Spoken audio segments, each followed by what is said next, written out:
On October 9th, 1769, the Tahitian Navigator Tupaia stepped on the shore of Aotearoa, New Zealand for the first time. A few months earlier, British Navy Lieutenant James Cook had brought Tupaia on board the HMS Endeavour as an expert navigator and translator as the ship explored the South Pacific. Now they were at the mouth of the Turanganui River, these days home to Gisborne's port. But a day earlier, when Cook first arrived in Aotearoa, he didn't bring Tupaia with him, and the Endeavour's first meeting with Māori ended in disaster. When Māori first encountered Cook's men opened fire and killed Ngāti Onione leader, Te Maro. A day later, 100 warriors of Rongo Whakaata gathered on shore. But Cook had realised his mistake. This time, he brought Tupaia on shore with him. And even though Māori had been separated from Tahiti and Eastern Polynesia for 500 years, Tupaia understood them. Tupaia stepped forward and introduced himself. It turned out they had more in common than language. They shared values like manaakitanga, roughly translated to hospitality, and whanaungatanga, connection. But later, as Tupaia explored the Māori world, he saw things which were totally unfamiliar. He saw kumara planted in rows of mounded earth and stored in deep pits. He saw the huge wood and earth defences of pā, fortified villages. He saw elaborate curved patterns on wooden carvings and in tāmoko or tattoos. None of it was anything like what Tupaia knew from home in Tahiti. During their 500-year separation from the rest of the Pacific, the people of Aotearoa had transformed. How? What changed? Well, that's what this episode's all about. The 500-year evolution of Māori.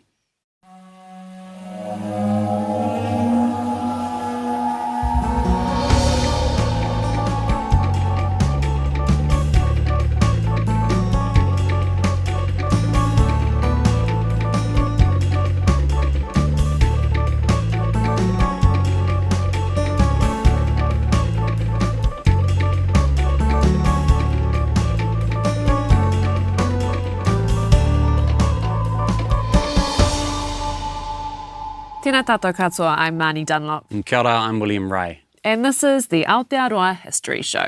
People often talk about Māori culture before Tupaia arrived as if it was just a single thing. And that's totally wrong. Māori were a network of tribes and confederations, each with their own history and way of doing things. When Tupaia visited these islands in 1769, nobody in Aotearoa called themselves Māori.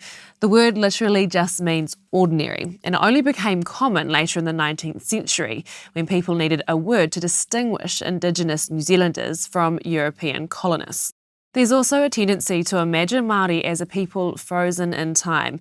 But of course, over 500 years, any society is going to change a lot. When people study Māori history before European contact, they usually divide it into three phases.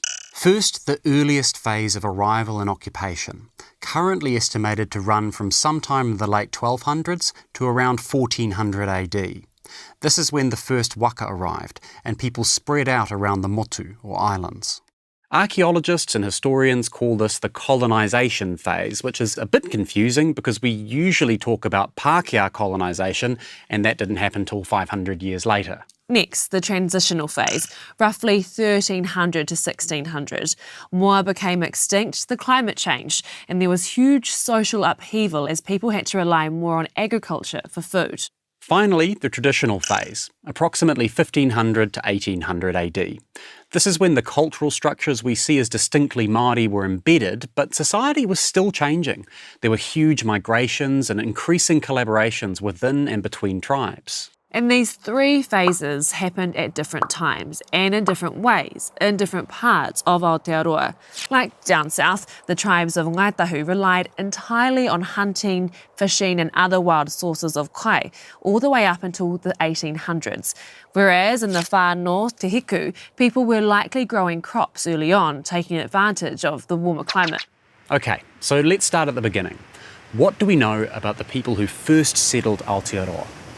Well, we know they came from Eastern Polynesia, probably in or near Tahiti, maybe Rarotonga. The latest evidence suggests several hundred people made the voyage here, aboard multiple waka. They lived in groups of roughly 50 to 100, made up of a handful of whānau, extended families. Well, the whānau in a tribe could trace their heritage back to shared tipuna, ancestors. Tribes were often named after a female tipuna, which helps to explain why the Māori word for sub-tribe is hapu, which also means pregnant. Yeah, emphasises shared ancestry. But that doesn't mean everyone was equal. This hierarchy started long before Polynesians arrived in Aotearoa. It was largely determined by whakapapa, or ancestry. The chiefs, rangatira, were often the eldest sons and daughters of their eldest sons and daughters, going way back to ancestors described as descended from gods. This meant they were particularly tapu and therefore held a lot of mana, spiritual power and authority. These first people all came within 100 years of each other, on deliberate voyages starting around 1270 AD. Well, at least that's the current best estimate. Their descendants rapidly spread out around Aotearoa and outlying islands. Some hapu travelled hundreds of kilometres from mainland New Zealand to places like Rangitahua, Maikahuka and Norfolk Island. Experts believe stone tools found on Australia's east coast might belong to voyagers from these outlying islands. The locations of tools and moa bones sometimes mark the sites of kāinga, villages or camps. Looking at what's left at these camps tell archaeologists quite a bit about the people who lived there. For one thing, early kāinga were only occupied for a couple of decades at most. They weren't permanent villages. Second, they're often found near river mouths and sit next to huge piles of bone and shell. It looks like early Māori would sail along the coast in their waka, stopping at a river mouth and set up camp. Then they would travel inland, hunting moa and other large birds, and along the coast harvesting fish, shellfish and seals. When these food sources ran out, they simply moved on. These camps are also interesting because of the stuff we don't find. For one thing, there are very few weapons. Those only turn up later. So maybe this phase, when Māori first occupied Aotearoa, was more peaceful than later phases. Or maybe weapons in this era were made of wood rather than stone, so they rotted before archaeologists could find them. Or maybe they were so valuable their owners carried them away. So many question marks. There are different ways of interpreting the evidence, but most experts think this early phase of Māori arrival, exploration and occupation was relatively peaceful. For the first 100 or 200 years, there were so few people and so much kai food that there wasn't much need to fight, and lots of reasons to cooperate. Instead of weapons, archaeologists find tools, particularly toki, types of adze. We find toki all over Aotearoa and some of the outlying islands. Most of these tools are made from a stone called argillite, and they're mostly made in the same place, Wairau Bar.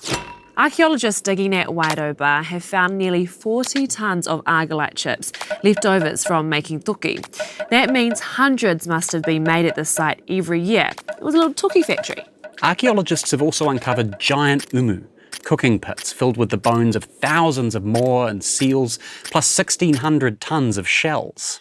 Wairau Bar also has something we don't find at other early Māori settlements, a cemetery, urupa.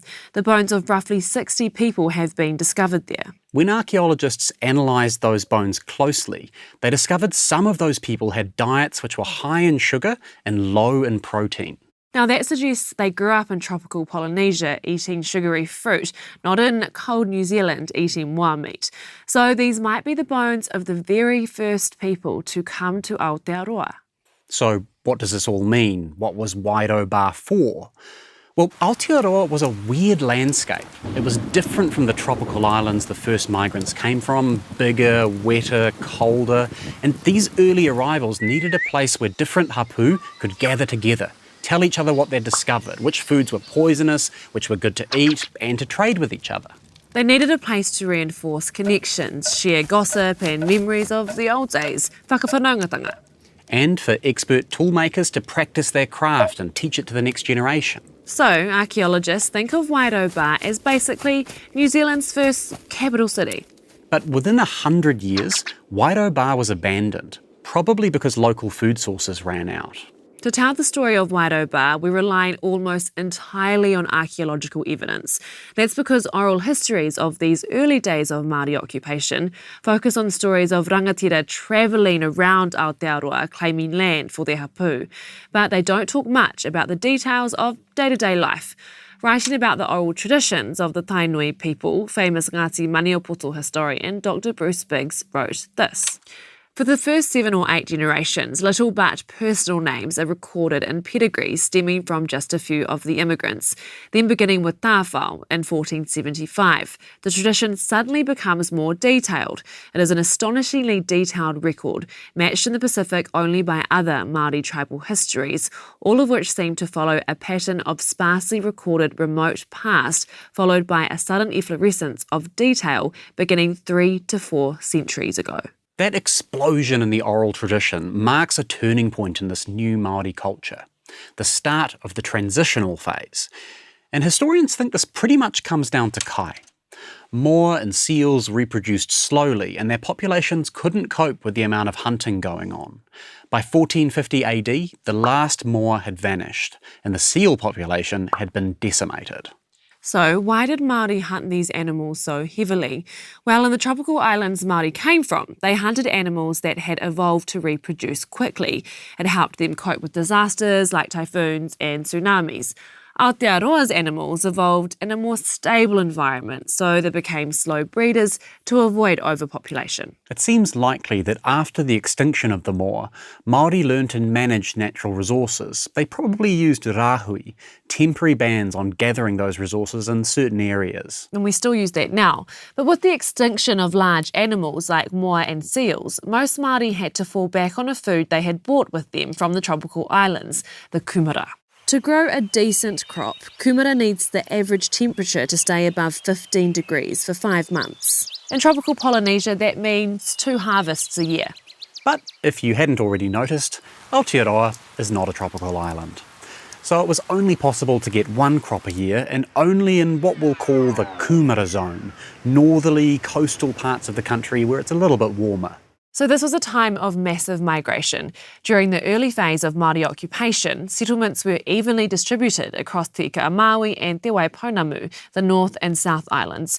But by the end of the transitional phase, about 98% of Māori lived inside the Kumara zone.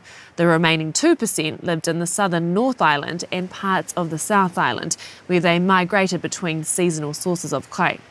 The more remote islands were completely abandoned, probably because they were too small to sustain a permanent population. The only exception was the Moriori people on Rekohu, Wharekauri, the Chatham Islands, and we'll tell their remarkable story in another episode.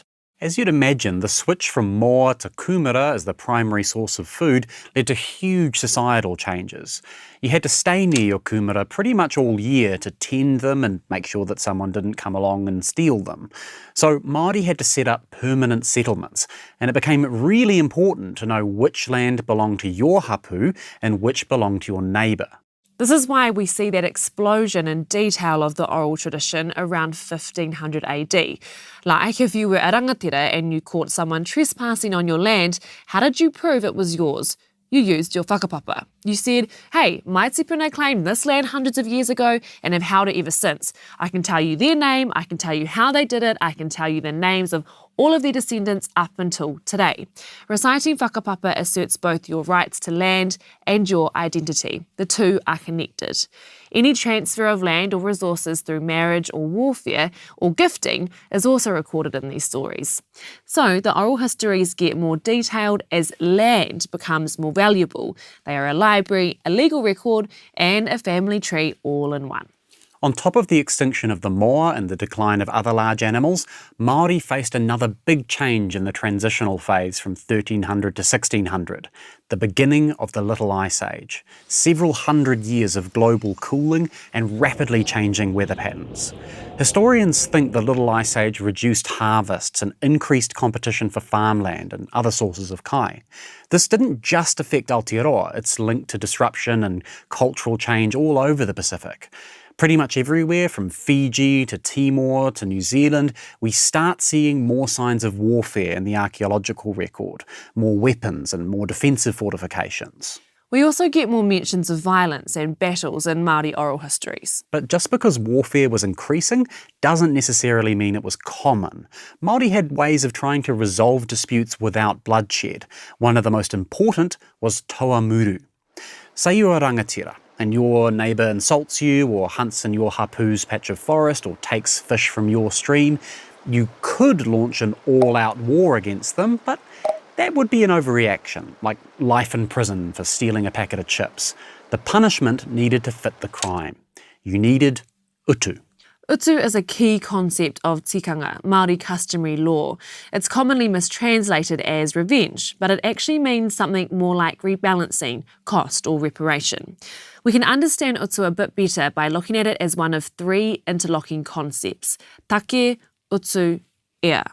Take, an action or issue, demands utu, an appropriate response, resulting in ea, balance. Coming back to our example, launching a war for a minor insult or trespass wouldn't be an appropriate utu. It'd be an overreaction and costly for everyone, and it might prevent both sides from achieving a state of ea. So instead, people on both sides agreed to a taiwa muru, which was sort of like a relatively non-violent plundering raid, a way of publicly righting a wrong that fell short of actual combat. Of course, taua muru couldn't resolve every dispute. When violent conflict did happen, it was usually utu for a more serious take, like for the murder of a rangatira or for a dispute over resources. The growing threat of warfare in the transitional phase led to the building of pā, defensive fortifications. Thousands of pā pop up around Aotearoa, almost all inside the kumara zone. Some were just small forts to protect kumara pits, others were much larger. The biggest was Maunga Kiakia Pā, One Tree Hill in Auckland. In the 1700s, it covered 17 hectares and could protect 5,000 people in times of crisis. Pā also had religious significance. In fact, when Tupaia saw his first pā, he didn't think of them as fortifications at all, but more like giant temples. And in a way, he was right. Pā often contained carvings of atua and important ancestors. Senior rangatira lived at elevated positions within pā, which were tapu spaces.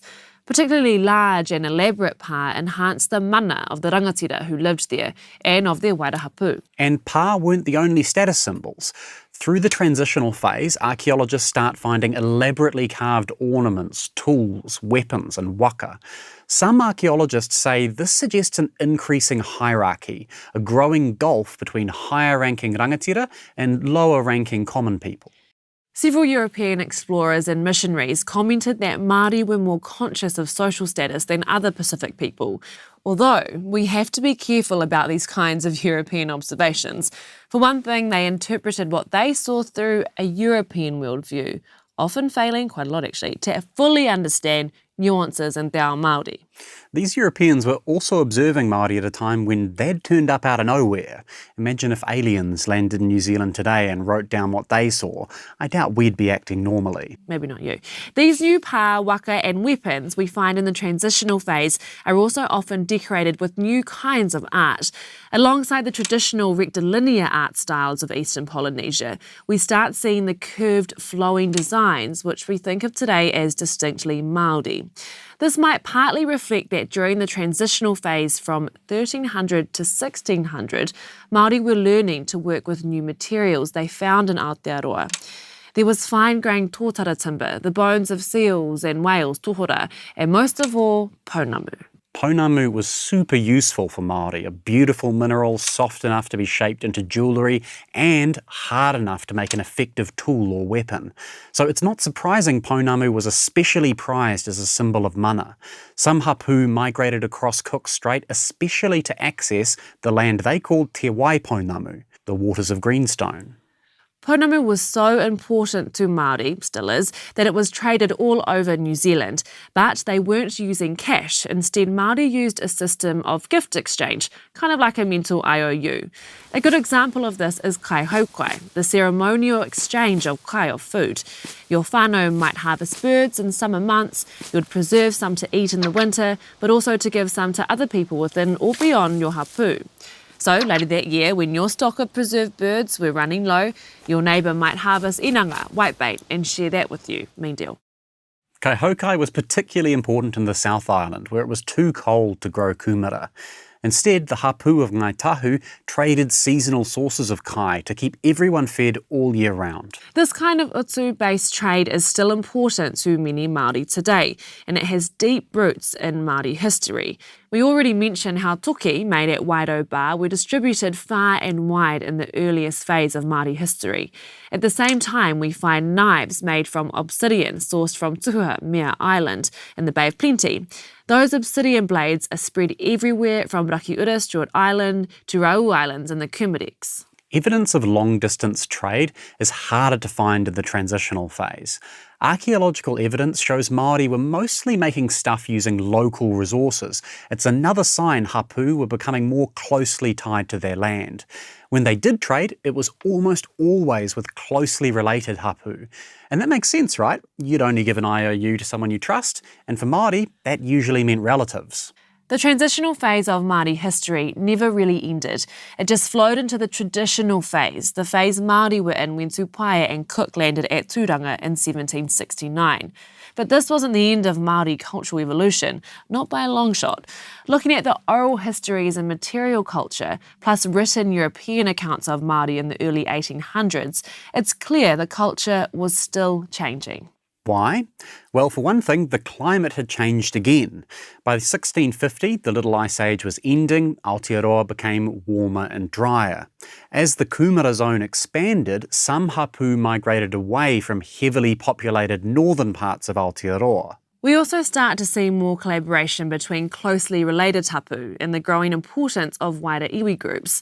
The word iwi also means bones, symbolising the deeper connections of hapu. They are typically named after ancestors who arrived on the first waka to Aotearoa. Iwi connections became increasingly important to hapu in the traditional phase.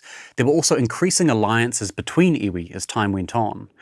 In the late 1700s or early 1800s, the paramount leader of Ngāti Toa, Pikauterangi, got into a major dispute with other hapu of Waikato and Maniapoto, in particular Ngāti Apakura. Pikauterangi reached out to his relatives, and they reached out to their rallies. Together, they formed a massive alliance of iwi and hapu, including Ngāti Porou, Ngāti Kahungunu, Te Atiawa, and Ngāti Ruanui, Morakru. Together, they planned an attack on Pikauterangi's enemies. In response, the hapu of Waikato, Ngāti Maniapoto, and Ngāti Apakura made an alliance. They got Ngāti Whātua and hapu of the Hauraki Gulf involved too. It was a large, diverse alliance of different iwi, but they agreed that in battle they would all follow the commands of an ariki, a paramount leader, Te Rauangaanga of Waikato. This all ended with the Battle of Hingakaka near Te Awamutu. This may have been the biggest battle ever fought in Aotearoa. It's said to have involved thousands of warriors, some say as many as 16,000. Pikauterangi and his allies had the advantage of numbers, but their leadership was divided. Each hapu was commanded individually by its own rangatira. Meanwhile, his opponents were unified under the leadership of Te Rauangaanga. So, in the end, Pikauterangi and his allies were defeated. In the traditional phase, from 1500 to 1800 AD, oral histories make increasing reference to rangatira and their hapu banding together under the mana of ariki, paramount leaders like Te Rauangaanga. It wasn't just about warfare. Often multiple hapu worked together to celebrate important occasions, create new gardens and build new pa. And while these projects were often organised by ariki, decisions were made collectively. The wishes of ariki could be overruled if their people disagreed with them. The arrival of Tupaia and James Cook marked the beginning of the end of the traditional phase, and many other things. But it's interesting to imagine what might have happened if that contact never happened. This was a time of significant cultural and societal change for Māori. Who knows where it might have led? But as more and more Māori began speaking, working and living with visiting explorers, whalers and missionaries, and Aotearoa was pulled into the expanding British Empire, Māori society would change once again. But that's a story for a different episode.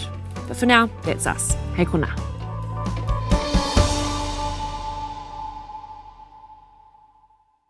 Kia ora, thanks for watching our show. If you want to know more about the history of Māori and Aotearoa before the arrival of Europeans, we've put links to some of the resources we use in the description. One we found particularly useful was Tangata Whenua, an illustrated history by Ethel Anderson, Judith Binney and Aroha Harris. Hei kona.